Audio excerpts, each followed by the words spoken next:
uh, the state of these people that have come just out of the war, what is happening right now in the second book, and a little bit about the first book, because some of our listeners and viewers may not have any clue about the first one. What were common people like us doing if we believe that Mahabharata events are true? So, with that question in my mind, I went with this two-part series that I had, two-parter books, and yeah, Janya Bharata is about commoners' perspective, and the first part, of course, concentrated on the Kurukshetra war. Not many of them may know about what happened after Mahabharata, the Kurukshetra war, because hey, Bhagavad Gita was preached, Yeah. Pandava won, Kaurava was defeated, all good going, done. But there was a lot after that. There is a major parva called Mausala Parva. At the center of this whole narrative is Purna, such a person who is so scientific in her mindset. She is an earth scientist, and she is giving all these warnings. She's doing her research and so clinical about it and very practical about it. But people are not listening to her. I mean, it's just like 2026. When Purna, if you look at Purna right now, Purna is us. Purna is one of us. Let's say we are a scientist, and you see that the tides are rising.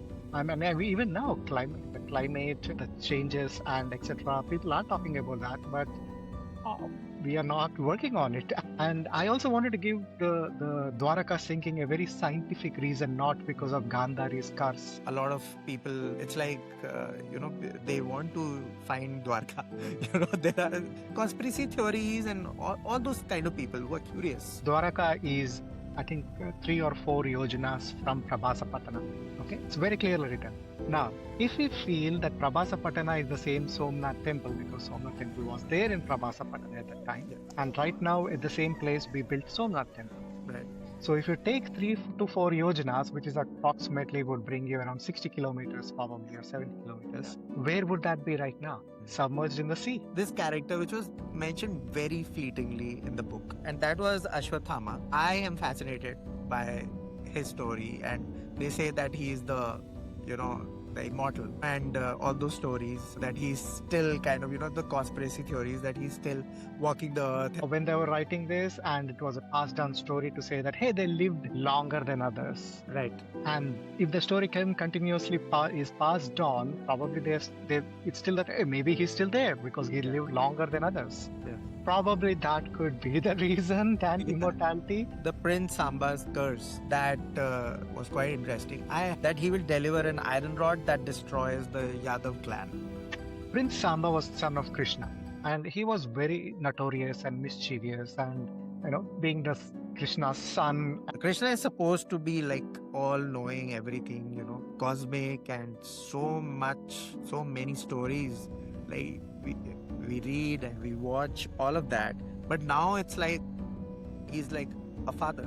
It's so amazing to see that trajectory. Janya Bharata, world of Janya Bharata, he's a father. He's just on the sidelines, like retired life we talked about, and he couldn't influence them to come to this point, while reminiscing that this was all cursed upon me, that our clan will die.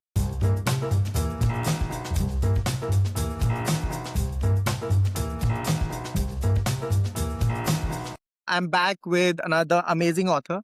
This is the second time he is on the podcast, and that's why it's so much more special. And I've read the first book. It's called Janya Bharata, The War. And the second one is called Janya Bharata, The Deluge.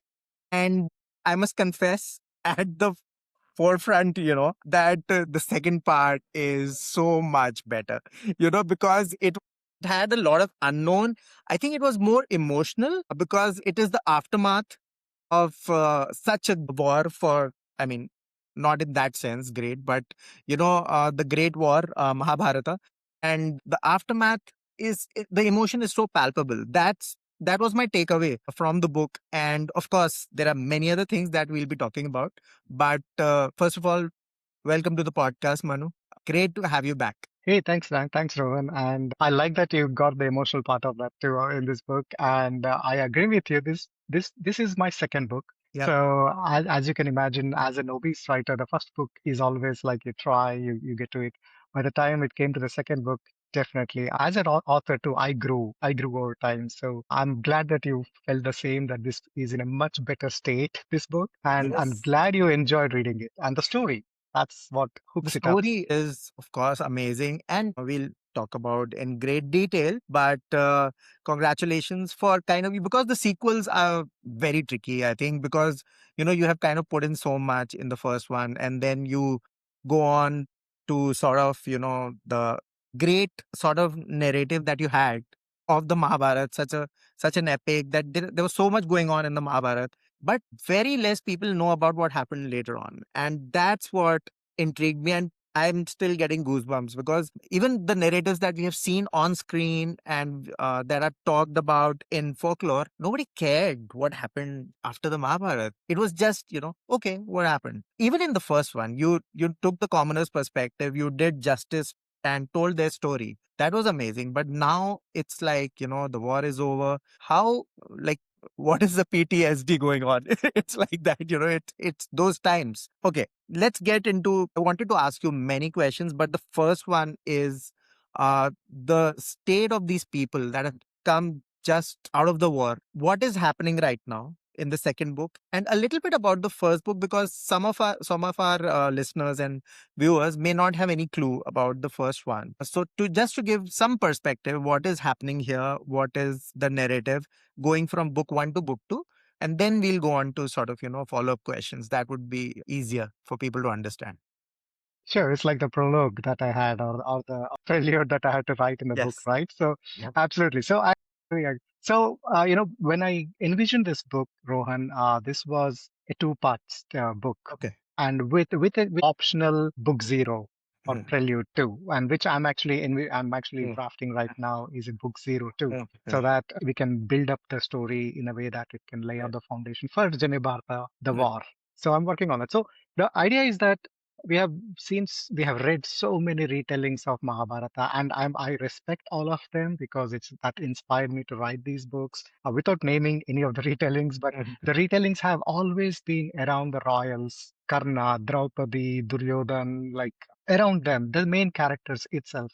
So for me, the question for the people who don't know about Janavarta yet, it is more about like what were common people like us doing if we believe that Mahabharata events are true. So, with that question in my mind, I went with this two-part series that I had, two-part books, and yeah, Jinabharata is about commoner's perspective, and the first part, of course, concentrated on the Kurukshetra war. The most enjoyment, or the most part that I enjoyed was the process, because writing about commoners, I had to create the characters, I had to create the world of Janya Bharata is what I call now that I have two books, the world of Janya Bharata. Create Devasthana, a village which isn't there, and then weave it with the actual places, actual events of Mahabharata, including the 18-day war, where I had to introduce them into the war, the actual allies between Kalinga and Anga and Karna, while removing the divinity of that. So that was the process that I enjoyed the most. Coming to the second part, now the war, any war right now, like even if you take recently Iran war or the Middle East war, as we call, or West Asia, and the Kurukshetra war, any war.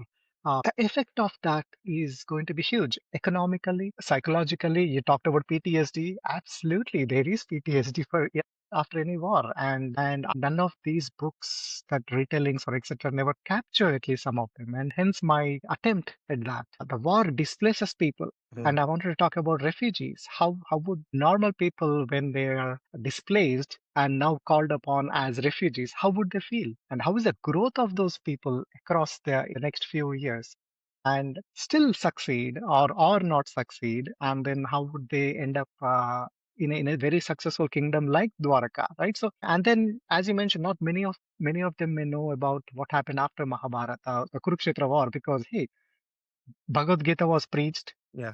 Pandavas won, Kauravas defeated, all good going, done. But there was a lot after that. There is a major parva called Mausala Parva, which Mm, talks about what happened in the older ages of Pandavas. And it also talks about them going to the heaven, the dog following the Yudhishthira, that all stories. And that story, in fact, that happened very close to where I am right now because I'm near the Himalayas and Oh, it happened in Uttarakhand. I mean, it's believed that they just walked and, walked to the heavens through Uttarakhand. I may be wrong, but I think that's what happened. I'm not a skeptic. I believe all this. So, I believe it. absolutely. I mean, I remember watching a documentary or something. There were statues that they made about them, like I think somewhere in Uttarakhand, Yeah. Yeah. depicting that they are going right Yeah. recently. I think for Yeah. tourism purposes Yeah. too. But yeah, so though those things happen, Krishna died. We give him the divinity that we make him, but he died too at around 108 years, is what they say. So what was going on with Krishna and his kingdom, Dwarka? And after the war, there were only very few kingdoms left, or very few people left. And how was the economical status of that? And Dwarka was a port. What about sea trade? So I wanted to bring all of those things into this story, concentrating around Mausala Parva, and then created this Deluge, the book called Deluge. And this Right. was envisioned 8 years back when I Right. started planning these two book series. So I hope that answers your curiosity about how did this Absolutely. come up. Absolutely, it does because it takes a lot. I mean, it's quite audacious to be honest. It is to you kind of like the environment we live in. Everybody's so sensitive, right? People get so flustered by if somebody takes like an iota of creative freedom, they would be like at his neck or her neck. So it's like that. I congratulate you because it's audacious. At the same time, you have done your due diligence and research to whatever fiction you have added. That's of course besides the point, but that makes it interesting, I think. But okay, so guys, at the center of this whole narrative is Purna, such a person who is so scientific in her mindset. She is an earth scientist, and she is giving all these warnings. She's doing her research and so clinical about it and very practical about it, but people are not listening to her. I mean, it's just like 2026. So tell us more about her and how have we learned anything at all? Like it's 2026.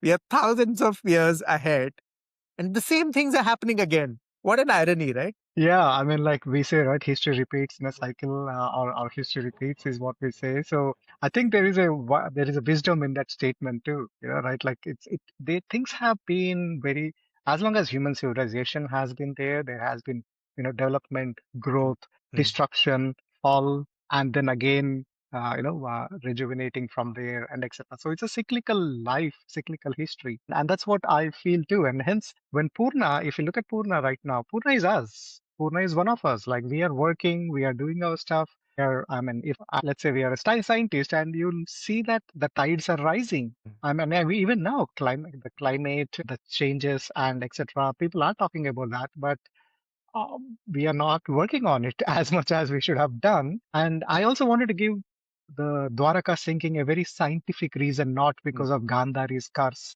Mm. right? Mm. And hence I wanted to bring it more like a more realistic way of drowning it, not because Gandhari Right. gave a curse, but more about making sure it's a more realistic Yeah. activity, and hence it's more scientific. And Purna, I also wanted to show how matriarchal our society was. And Purna, being a female, was a scientist, and that was norm at the time, probably. Again, we're talking about 7,000 years ago. Any history we have of conceptualizing, we go up to 2,000 years back. Mm. Nandas, the Guptas, Mm. about Chandragupta Maurya, when Alexander came, the Greeks, Indo-Greeks. That's where we stop.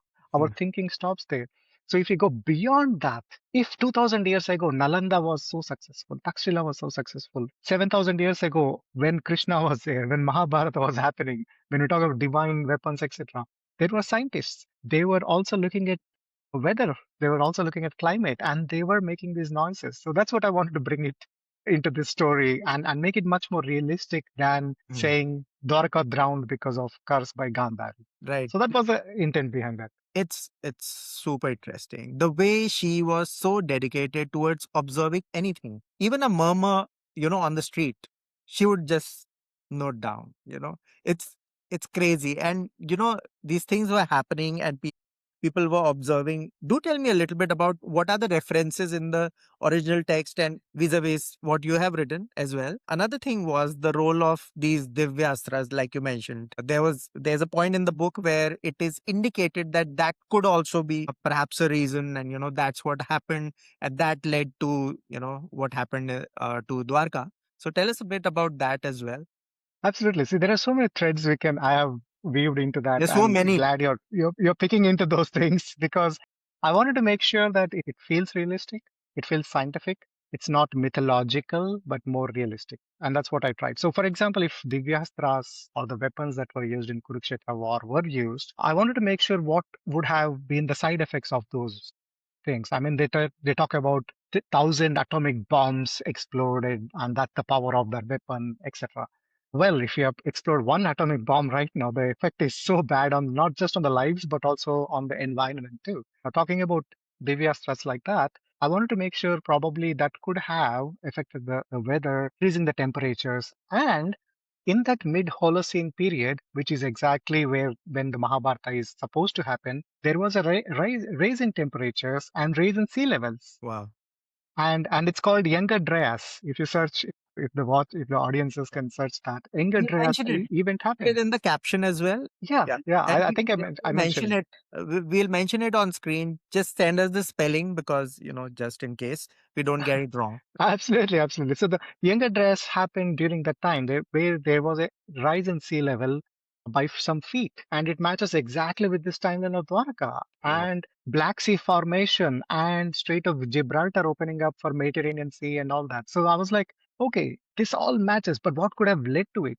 Mm, Many theories are there: comet hitting or some mm, meteorite hitting, raising the sea levels, ice melting in the North Poles. And I was like, okay, this all makes sense now, the timing and etc. Perhaps the Divyastras that were used had an environmental effect because it does talk about Mahabharata does talk about how when the weapons were used, yeah. how the skin was burnt, Mm, how people were obliterated in a second, very similar to nuclear bombs or atom yeah. bombs. And I was like, side effects of that would be rise in temperature, which will take some time to take effect, Right. right? And then if the sea levels rise, that could have caused Dwaraka's sinking, tying up very well with the curse of Gandhari to say, hey, your clan will also die. It's crazy how most of the West starts teaching us so many things, when we have, experienced it all. I mean, in history, I think history is funny that ways.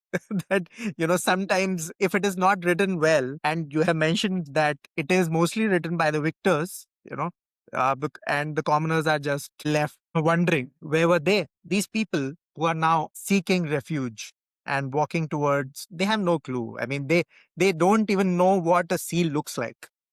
Yeah. Because that was quite funny to me, and you're very practical because somebody who has not went to Goa, say, won't even know anything what's going on there. They don't know anything. It takes a lot of fortitude to leave your home and sort of leave and kind of explore the unknown. So that feeling, and meanwhile, you are under threat. You don't know who's going to attack you. Mhm. There are multiple tribes, and there is a threat, in the horizon. You are already under stress because you have left your home. What is the mental state of these people? Because you have written them, so I wanted to know from you. As a reader, I experienced it, but while writing, what did you feel? Yeah, it was like not from a refugee perspective, but as an Mm, immigrant perspective, I could imbibe some of those experiences I had, whether it's me going from India to Rwanda or from Rwanda to Canada, and now I'm working in US in Seattle. So it's been like a global kind of right. I call myself a global citizen, hence the world map probably in the Absolutely. background.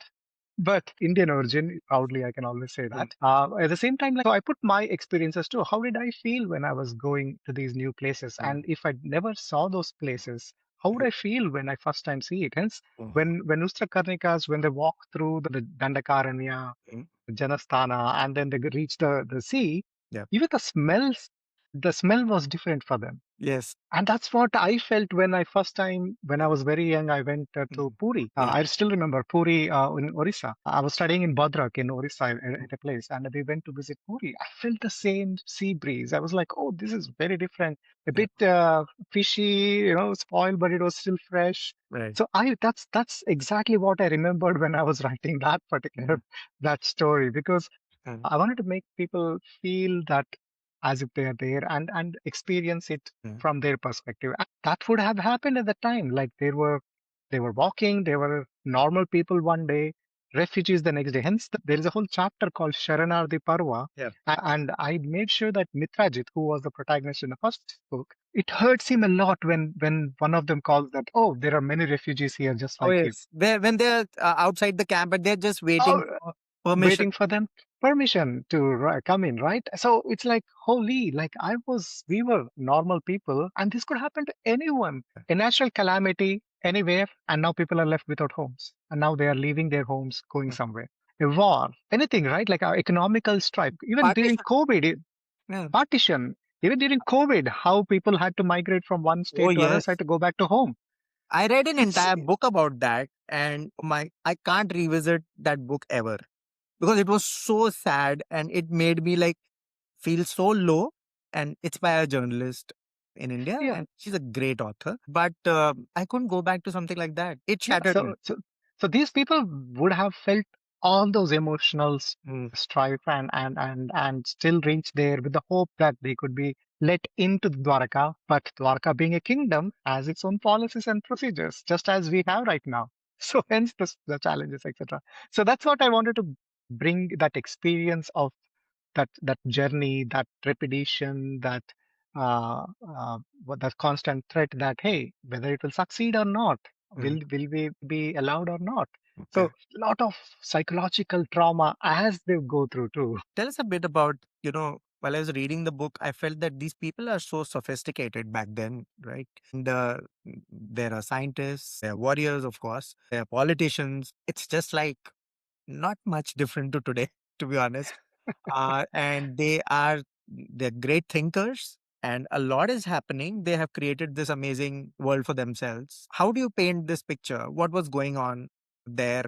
And did they get complacent? And yeah, and even the aftermath of it, even now a lot of people, it's like they want to find Dwarka. There are people who are just out there, conspiracy theories and all those kind of people who are curious. They want to know. So what is your opinion on that? What has your research kind of given you in those terms? Yeah, two things, Rohan. So first thing is definitely the reason I wrote this story in a way that people can easily relate to even now, and unfortunately things are very similar even now. Mm. People still become complacent. We are so technological advanced, Mm. but we are still fighting wars. We are Yes. still ignoring natural calamities. There are still billions of people at least who are under line of poverty or struggling in various countries. They are still, it's the same. That's exactly what I wanted to people to reflect upon as they read this, because I wanted them to, because if you write about imagination, sometimes it's difficult to imagine. But if you can write things that can people can easily relate to, it's very easier that, oh yeah, I can relate to this because this is happening exactly right now. We are not listening. We have become complacent. We are advanced, but we are not working on it. And still there are challenges, right? So that's what I want to try. Now, coming to the point of writing about Dwarka and etc. So once war like Kurukshetra, where millions were killed, especially men, it would have affected the economy. And there were only few kingdoms left right now. And as you can see, whenever there is a war, there are few countries, like after World War II, there are few countries which emerged as world leaders. Similarly, Hastinapur, Indraprastha, and probably Dwarka would have, emerged as the economic hubs Yeah. and knowledge hubs, and hence becoming these kind of what do you say, scientifically advanced, economically advanced cities and etc. And with that comes complacency, because now you're not worried about bringing food to the table. You're not worried about threats from outside. You're not worried about natural calamities etc. because you are so in your bubble. There is a saying that always excite I learned when I was very young was, take a frog and put it in a boiling water, it will jump out immediately. Take a frog and put in a normal water and start boiling slowly. It will never jump out because it's always in that environment.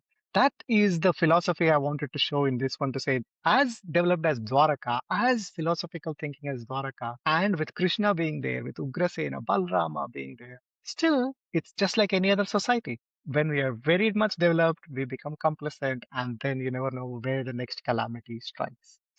That was the idea behind that writing. My final part of the question was that what about, people who want to search for it, and have you researched about that, or what's going on that front? I mean, I, it's a concept which is just up in the air, but do tell us a little bit about it. Absolutely, absolutely. And research, both based on my research at the same time, like for example, I follow Nilesh Oak's research. I mean, he Yes. wrote the He's foreword written for the me forward. for Yeah. this book too. Yeah. We have been in contact for some years now, so I'm very thankful for him to actually provide that forward. Now there are disputes against those theories, etc. But hey, there is a theory. There is Mm. a some work done behind it, and I wanted to respect that, right?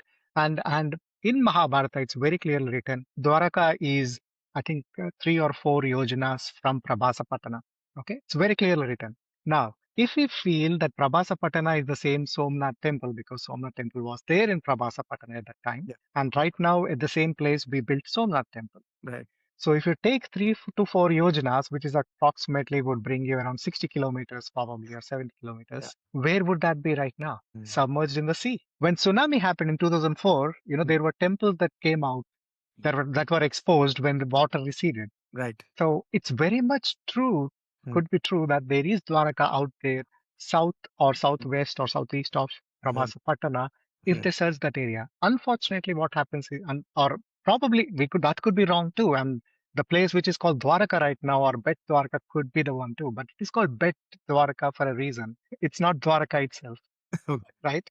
So that's what I feel, and Mm. and the research points up to that, and the writing in Mahabharata very clearly states it's closer to Prabhasapatana. Hence, Uh, even in the map that I created for this book, yeah.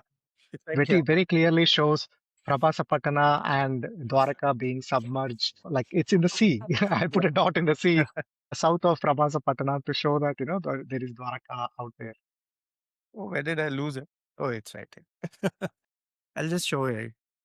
Yeah, exactly. So it is Yeah. south of that, right? So hence my point is that there is, if we could find Indraprastha, which is obvious, if we Right. could find like even Lepakshi, Yeah. where Jatayu and from Ramayana fell down, they know the places. Yeah. They know Rameshwaram. So Mm. similarly, if we could search where Dwaraka could be, I would suggest search around that area and maybe they will find it out. I think we have the technology to take up that kind of expedition. And I don't know, maybe somebody's doing it. We have so many projects which are never told to the public. I don't know. It is a conspiracy theory, but yeah, why not? Why not? It's like searching for Atlantis, right? Like where do we search for Yes, Atlantis? yes, it's like Similarly, that. where do we search for Dwaraka? Well, look for clues which tell where Dwaraka could be Yeah. and search from there probably. And is it the same thing? Atlantis and you never know. It Well, could I be. mean, yeah, or it could be different too, because there were civilizations, and the reason why I say that Dwaraka was very specifically mentioned. It's a seven-walled city, high-rise, white walls, Mm. golden shine on Right. an island, Yeah. away so much distance from this. Whereas Atlantis was mentioned, three concentric circles and etc. So they were very clearly defined, and hence my struggle is that maybe we are searching in the wrong spots, and we should go and I search don't know. somewhere more based on what the epics say. We never know. We never know. Okay. There are some characters from the Mahabharata and in this book as well. And they're not at their peak, but they're there. Like you mentioned, Krishna is there, and Arjun is there, and Balram is there. All these people are there and playing a role which is not, they're not at their prime, but they are playing a role in the society. There is Viswamitra, who is kind of interacting with Purna constantly regarding her observations about what's going to happen. Perhaps is very ominous. Something bad could happen. So, how do you see all these roles? Like, how did they kind of deal with the aftermath of war? Because they were they were in the thick of things, and now they are like kind of laid back, mostly maybe in political roles or doing something social or just chilling maybe. So what's happening there with these characters? Absolutely. So if even if you go to Mahabharata during the Kurukshetra war or the events before the Kurukshetra war, let's look at some characters like Bhishma Pitamaha, Drona, Vidura, Kripacharya, etc. By the time of Kurukshetra, they were older and they were as strong probably as they would have Right. been in their prime. And hence they were able to fight against like the other Arjuna, etc. They were able to fight against Dronacharya or Kripacharya or Bhishma, etc. Now imagine 36 years after Mm. Kurukshetra, Krishna, when he died, he was 108 years. Yeah. And the deluge is around that same era, right? They Mhm. were older. And Mhm. it is very clearly written in Mahabharata that when Arjuna comes back to Mhm. take Dwarka survivors, has survived, and they were taking back mlechas, they're called mlechas, Yeah. who are non-Sanatana Dharma, or non-Vedic at that Yes. point, followers, when they attacked, he wasn't able to fight properly. It is very clearly written. Why? Probably because he became older, Yeah. right? The powers were he isn't as efficient or as agile as he was in his prime. Maybe the prime was maybe when he was 70 years, because that's when Kurukshetra happened. Maybe he was wise enough and agile enough at 70 years. I mean, things were different probably at the time on how the health would have been. But at the same time, if you look at currently, Mm. or even in Mahabharata, again, I want to go back.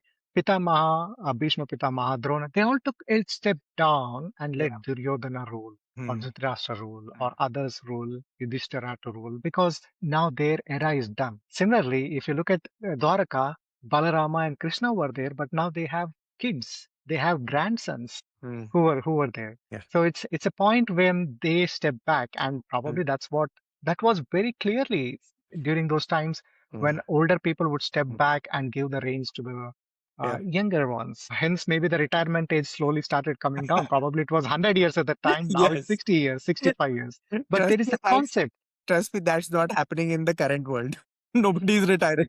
But that's a concept, right? The concept is still there, was It there is. probably, and hence it continued that, you know, I come from a physiotherapy background, so I've done medical school and all that. Mm. Yeah. So after some age, your physical and mental abilities do Right. age and get down. Absolutely. And there is a time when you need to accept it and retire Yeah. from what you're doing and cut it down. So probably these Mahamahis is what we call it, the great warriors from Mm. Kurukshetra, the great divine divinities that we call them. Probably they kind of understood that and stepped down and let the royalty take over, other people take over the day-to-day affairs, and hence they were stepped back and chilling, retirement life. Yes. That makes sense. They have done a lot of work, so chilling is important. Anyway, so there was this character which was mentioned very fleetingly in the book, and that was Ashwathama. I am fascinated by his story, and they say that he is the you know immortal, and all those stories that he's still kind of the conspiracy theories that he's still walking the earth and all of that. Do you believe all of that? And what did you kind of come to know about this, enigmatic, almost enigmatic character in the Mahabharata and what happened after?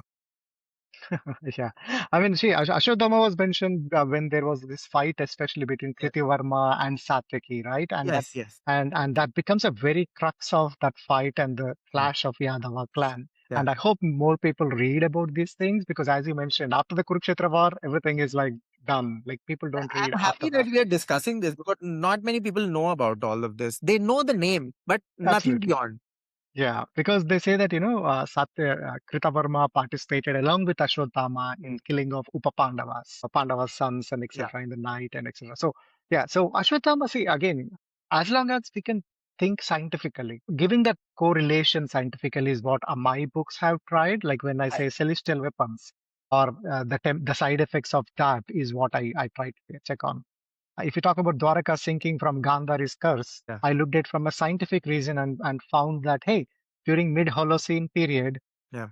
there was this rise of sea levels, etc. So Right. probably that could be a reason. Now, coming to Ashwadhama's immortality or other characters mentioned in other epics immortality. Immortality when they wrote this, or immortality maybe they were longer life than others when they were writing this, and it was a passed down story to say that hey, they lived longer than others. Right. And if the story can continuously is passed on, probably there's it's still that hey, maybe he's still there because he lived longer than others. Yes. Probably that could be the reason than Yeah. immortality. Now, the belief system, the religious system is different from the other cultural systems and etc. And when Right. they intervene, or when they combine together, that's when faith comes into place. And then people believe that it happened. Yeah. So Yeah. that's where I would go from my perspective. Okay. Cool. It's an amazing story, though. I mean, it's just amazing. But yeah, I wanted to talk about the Prince Samba's curse. That was quite interesting. I had never read about this previously, so it was very interesting for me.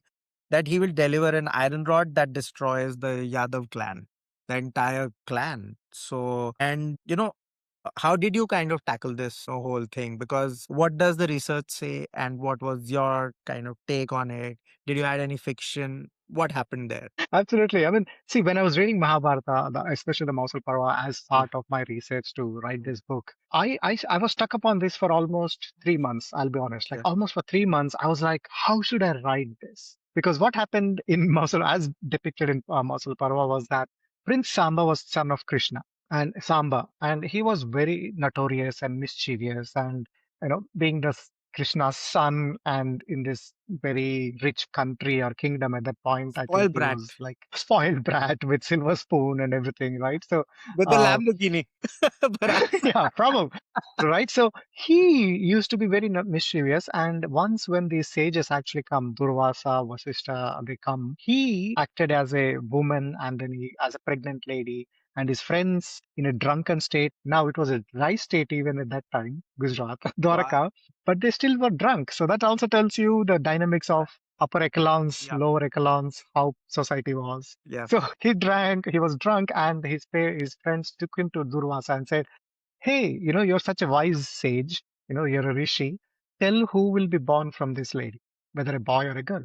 Now, he was just acting, but Durvasa, being Durvasa, I know there are so many stories from about Durvasa being very angry and Vishnu, holding his feet and crushing his eye and the feet to bring down his ego. Many stories. But Durvasa was very angry. He said, you will deliver a boy, or no, sorry, you will deliver a iron rod. I was like, okay, how should I write this into my story? Like, how can a male deliver not just a baby, but an iron rod? Like, how would Mm. I, how? And then Sounds he ridiculous. mentions that, yeah, and then he mentions that this iron rod will destroy your clan. Mm. Again, linking out with Gandhari's curse to Krishna that, your clan will also die. So I was like, how to link this? It took me 3 months. Mm. Then the idea came, which of course is fictionalized a bit and making sure that it still stays true to the story.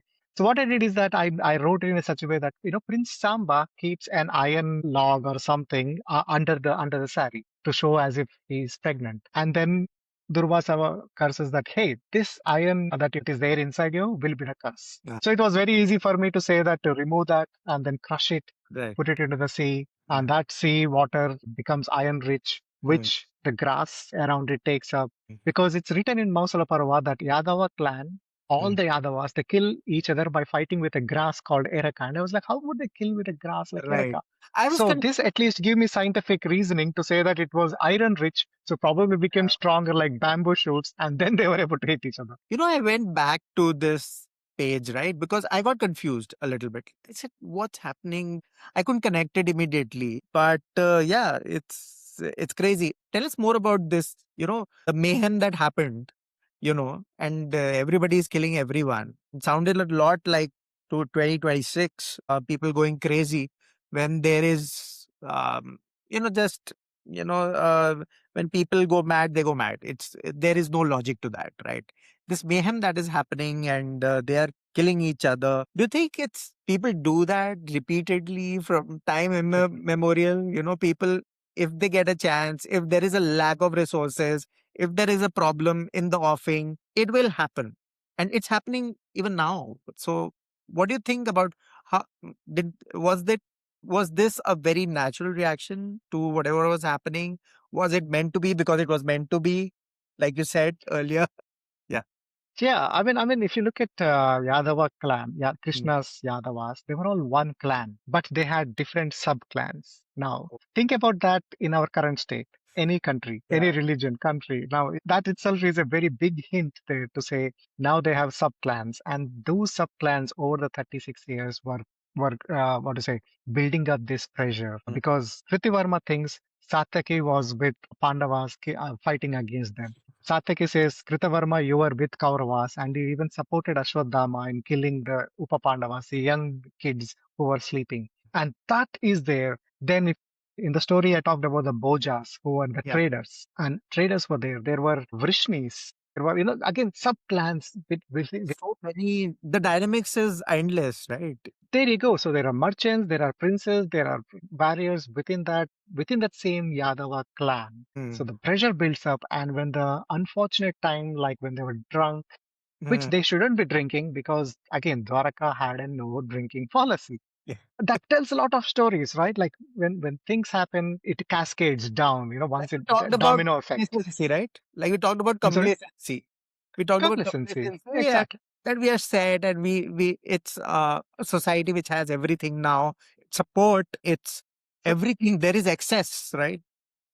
see, I'm if sure if that if there are two people, if there are two people in neighboring, let's say they're sitting in two neighboring houses, if they don't have food or all the facilities, yeah. what is their immediate thing? To go and search for food, to develop and etc. But if they have everything, now Yeah. they start looking at each other. What does he has? What does I don't have?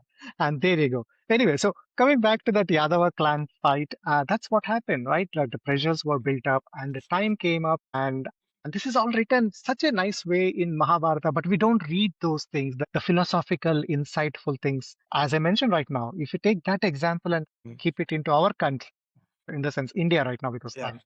I'm in Yeah. Canada right now, even in Canada, like anywhere, as soon as you start looking the bigger society as clans, sub clans, sub communities, there you go. There is Mm. always that chance of that That's it. pressure, and Yeah. you kill each other. I mean, cousins killed each other, Pandavas and Kauravas. Now it's Yadavas killing each other, right? So it's there. 2026, it can happen too anytime. It's Like crazy. We always end up doing this. I mean, we are so divisive. I don't know why, but it has happened so many times. Like you said, it was happening back then. It's we haven't learned anything. Anyways, yeah, this entire scene of Krishna, I just wanted to read an excerpt because it was very touching, to be honest.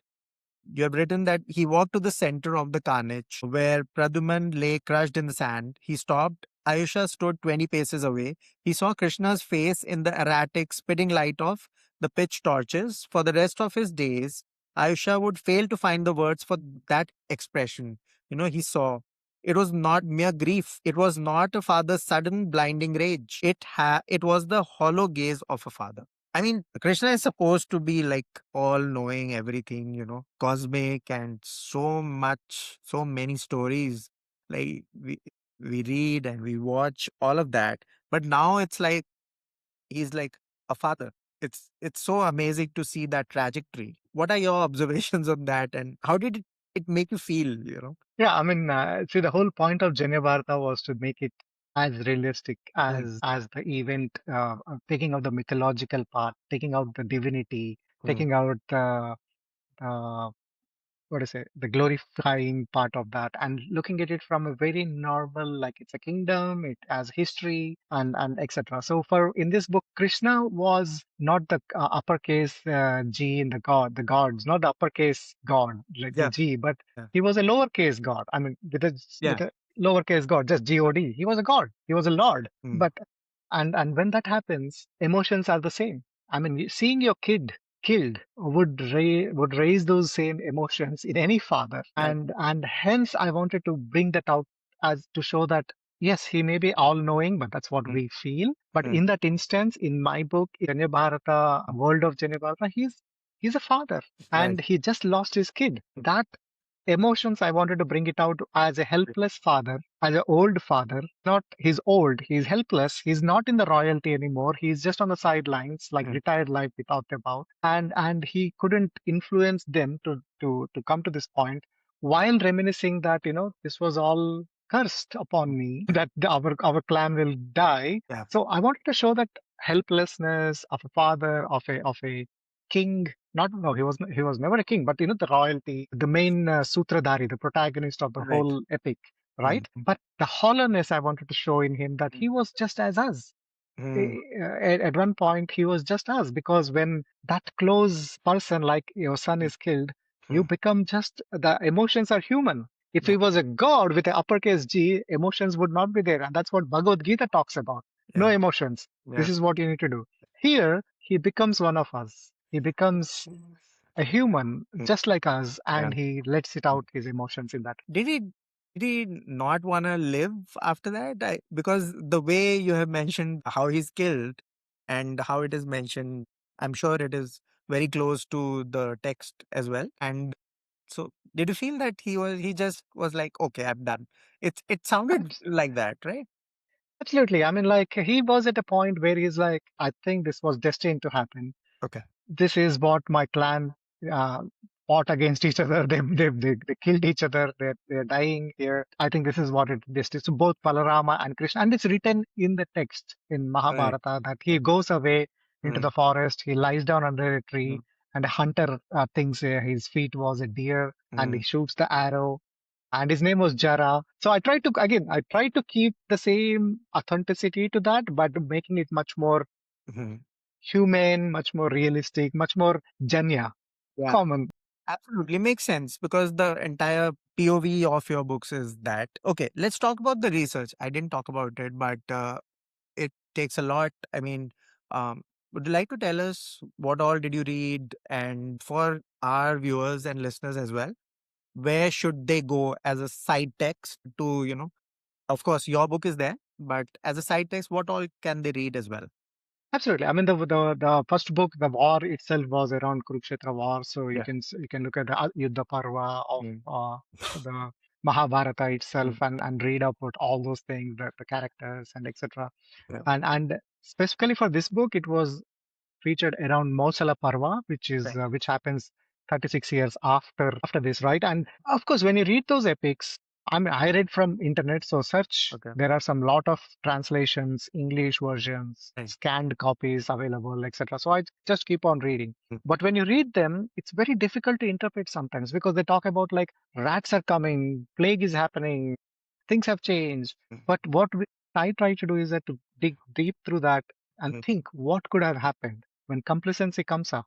Diseases are still there, right? Like rats do come, and when sea starts coming up, rats come into the. So I try to bring that scientificness, realisticness from those epics, but I would say read those epics, and that was my attempt with this book. Is I wanted to give it like a hey, anybody can read this. This is not about if you start reading royalty, if you start reading from a divine perspective, everything, we will leave it as mythology.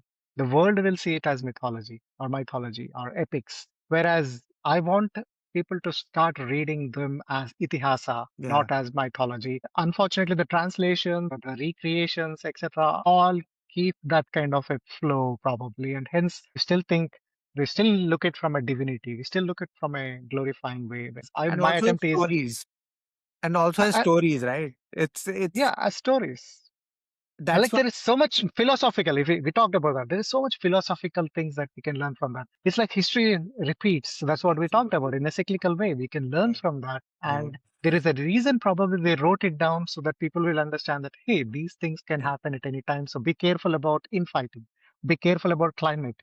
Be careful about complacency. Be careful about rising tides. Be careful about not following the process. Probably right. So again, these are the things we can learn from them, and I then it guess becomes a people totally are different text. Manu, I think people are scared of reality. I think we just want to live on whims that we have just created in our head, that we'll be immortal, we'll be staying here forever, and all of that. That's why we're fighting, right? But if we read these texts, and I sometimes hate the West for this, they always term it as, stories, which Yeah, I don't like at all. But yeah, it the detailing is such that how can you just say no, this didn't happen, these are just stories. The detailing is incredible. I'll be honest with you. I struggled a lot as Mhm. a self-publisher. You know how difficult it is for me to get the exposure and etc. Yeah. But still, I made sure that when I put it on Amazon, I put it under the category of Indian history or Yeah. historical fiction. Yeah. But they try to move it into mythology, and I'm like, no, I bring it back, So it and sells that's the more. effort I'm. Sells more. Yeah. Yeah, so I'm being honest here, and it creates more trouble. I mean, challenges for me, because if I Mm, were to kept it as mythology and advertised it mm, as like, mm, hey, this is a retelling and etc., it would have mm. been easier. No, I want to Yeah. stick to the Yeah. trueness of the intent of this book, and it's a historical fiction because this is Itihaasa. I wrote a fictional tale. I created characters Yeah. around our historical, what to say, historical active Mm, era, etc. mm. Right, epics, and hence the struggle is always there. But I wanted to be as true as possible. I respect those texts. As you mentioned, it's a audacity to write something different, something Mm. questioning about that. No, it's not about questioning. It's about looking at it from a different perspective with Yeah. respect Mm. and going deep into that and actually Mm. researching into that while Right. creating philosophical, scientific, historical facts, bringing it out with a fictionalized way. So yeah, it's a challenge, but hey, I'm glad it came out. It's such a topic that you must be getting some DM messages or reviews, some scathing ones, maybe.